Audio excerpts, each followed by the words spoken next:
À Tokyo, un stade commence à accueillir des centaines de personnes. Bonjour, bienvenue.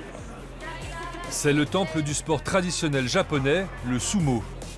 Mais aujourd'hui, à l'heure de la pesée, les sumotori ont perdu quelques quintaux. Les concurrents doivent faire moins de 3 kilos. Parfait. Voici la 27e édition de Robo Sumo, la plus vieille et la plus importante compétition de combat de machines au monde. Des équipes de 16 pays différents vont s'affronter pendant quelques secondes. Attention, prêt, combattez. Le principe est simple, il y a un cercle aimanté et 2 robots munis de détecteurs de mouvement. Ils doivent essayer de s'expulser de la plateforme grâce à l'intelligence artificielle. Ils ne sont pas télécommandés. Éliminé. Parmi les candidats qui viennent défier les maîtres japonais, voici Pierre-Marc, Charles et Jérôme. C'est même la première fois que le Canada participe. Venus de Montréal donc. Ils sont ingénieurs et passionnés par les robots. Ils ont tout payé de leur poche, le voyage, comme leur machine. Le plus de nos Québécois, un moteur très puissant avec des roues autobloquantes. Donc on a mis aussi beaucoup d'aimants pour que dans le fond c'est des arènes de métal, donc on veut vraiment coller à l'arène. Un peu stressé, mais je pense qu'on est quand même optimiste. C'est quand même dur d'évaluer les autres robots parce qu'à l'œil on peut pas savoir la puissance qu'ils ont. Là, donc mais je pense qu'on est très optimiste pour avoir des bonnes performances. Donc pour l'instant, les Japonais, ça reste les leaders des combats de robots. Oui, vraiment, c'est une catégorie à part. Oui, vraiment à part. En coulisses, tous les concurrents s'affairent autour de leur machine. Dernier préparatif avant de pénétrer dans l'arène, pour ceux qui n'ont pas été vaincus par le décalage horaire. Début du concours, le tirage au sort les fait affronter une équipe turque. Mais rien ne se passe comme prévu. 1, 2, posez. Tabernacle, ils sont éliminés. On y a glissé en dessous de nous autres puis on a reviré à l'envers.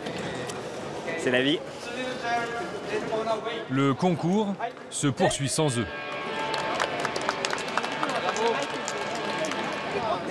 Ah vous venez du Mexique?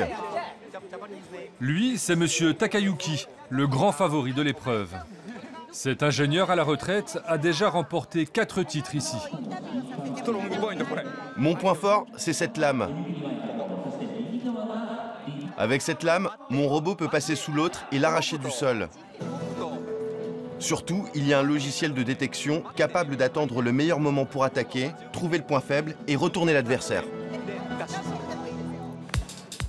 Dès les premiers tours, la machine de Monsieur Takayuki écœure ses adversaires.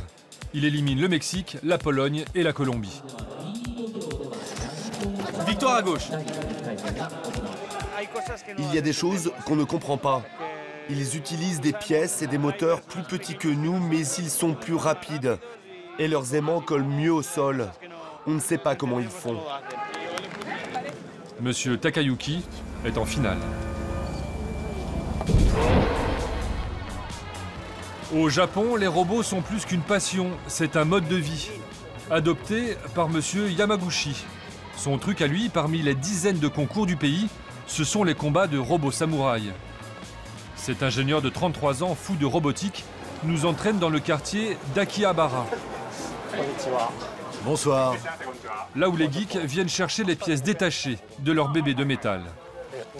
Je viens pour faire mes derniers essais.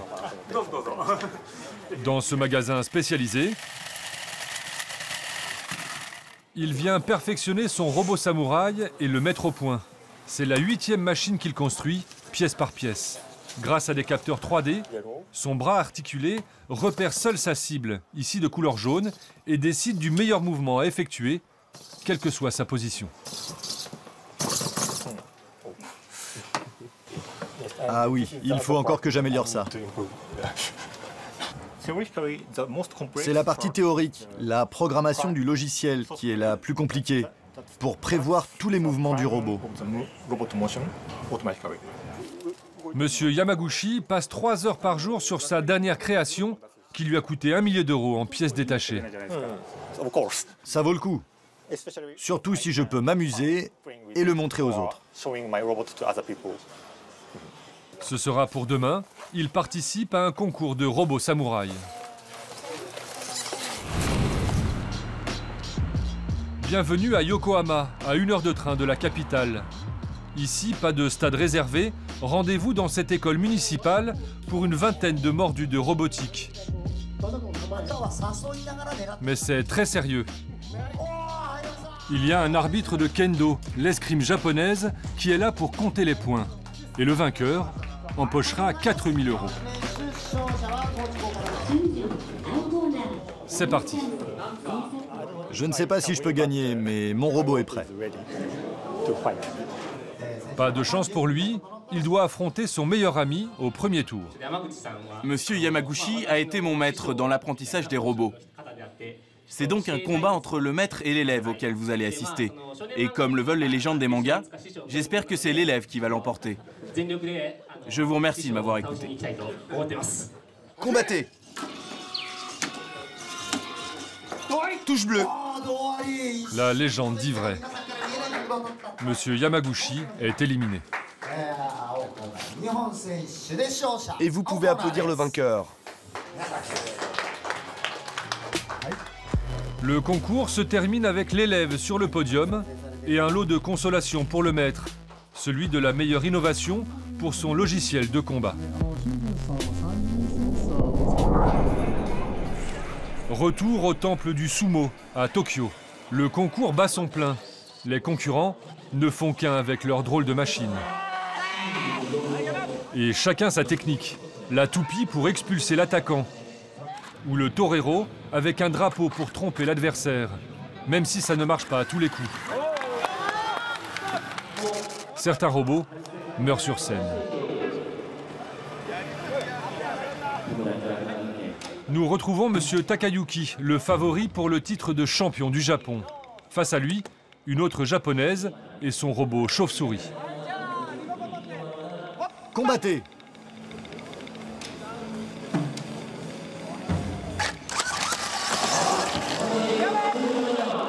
Nouvelle victoire de Takayuki, quintuple champion.